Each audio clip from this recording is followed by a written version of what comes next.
Randy Tomblin, District 19 encompasses Wayne County.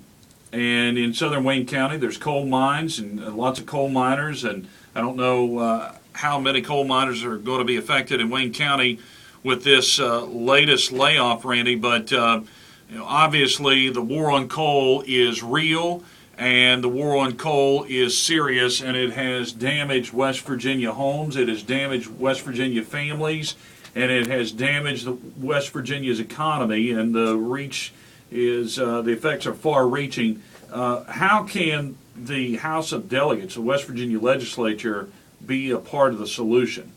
Well, right now they're a part of the problem, and this is why. I don't know if you're familiar with it. House Bill 103 was actually a West Virginia version of the cap and trade bill that was passed by a majority, I believe, all but two of Democrats, including my two opponents in Wayne County. What this legislation states is that 25% of West Virginia's generated energy and electricity must be produced by wind and solar power by the year 2025. Yeah. We're up in arms about the fact that we have regulations coming down from the EPA and cap and trade bills being passed, but there seems to be no dramatic focus on the fact that people within our own legislature are creating bills and passing legislation that are hurting our citizens. We find out yesterday that we're going to lose another 1,200 mining jobs within a three-state. Yep.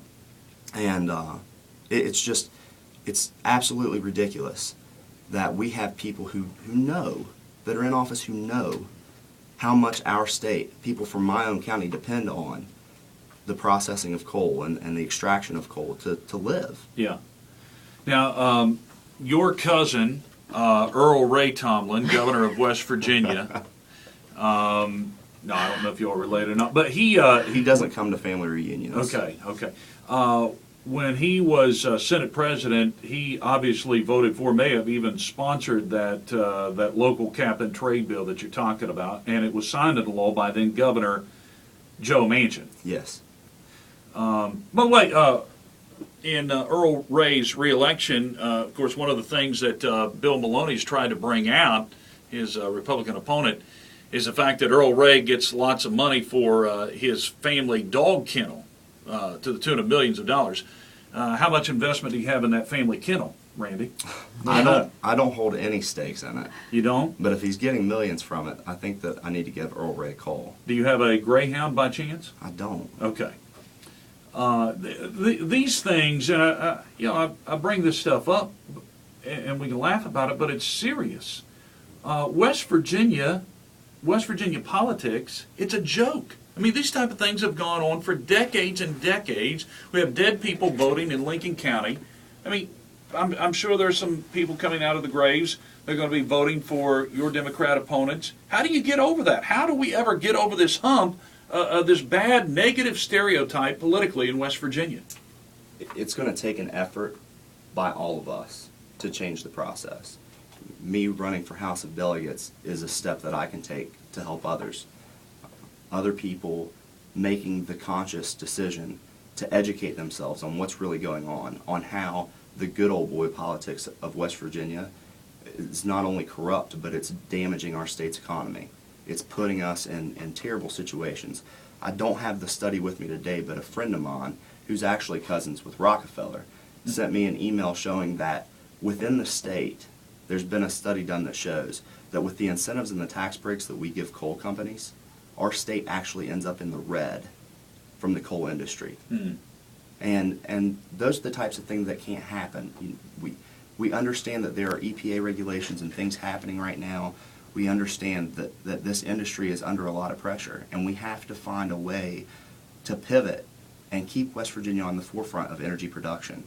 That's what we're known for. That's what we're known for in this country. And if we continue to allow that to be attacked,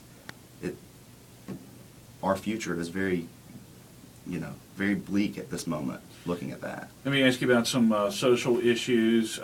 West Virginia has yet to act on a marriage amendment. Now, West Virginia does have done with the Defense of Marriage Act, but Republicans for a long time have tried to get some type of marriage amendment defining marriage as between one man and one woman.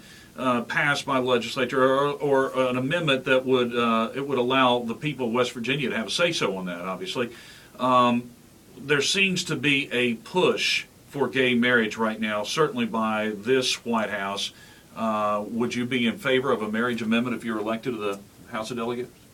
Yes, as a candidate that's received the West Virginia Family Value Association endorsement, that is one thing that I stand for, is the awareness that marriage is held between a man and a woman. Mm-hmm. So absolutely, I definitely agree with that 100%. However, my opponent, Rick Thompson, has entered legislation into the West Virginia House of Delegates to attempt to allow gay marriage to be legalized in West Virginia. Wow, wow. And yet he sits on his porch playing I Saw the Light. He hadn't seen the light on that one. Now, what about abortion? I believe that upon conception, every child has a right to life. And have you gotten an endorsement from West Virginians for Life or any pro-life groups? Waiting to hear back on that right now. Okay, good deal. Randy, thank you so much for coming on. It's good to have young people involved in the political fray. We wish you the best. Again, we have Randy's Facebook page linked on facebook.com/800WVHU. Randy is a Republican candidate for the West Virginia House of Delegates in District 19. That's Wayne County. Randy Tomblin, thank you for coming on, sir. Thank you so much for having me, Tom. All right, news coming up in 60 seconds, and then U.S. Congresswoman Shelley Moore Capito here on the Tom Roten Morning Show.